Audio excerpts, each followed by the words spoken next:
So, first question natin, Eds and BNC, kayo na ba talaga?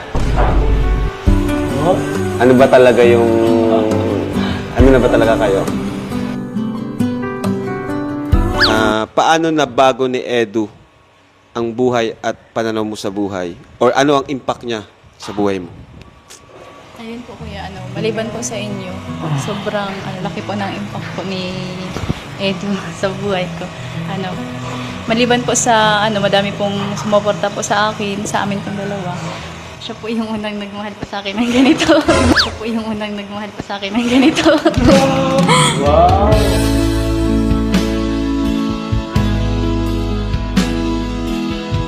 BNC, ano masasabi mo dun sa mga issue na binabato kay Edu?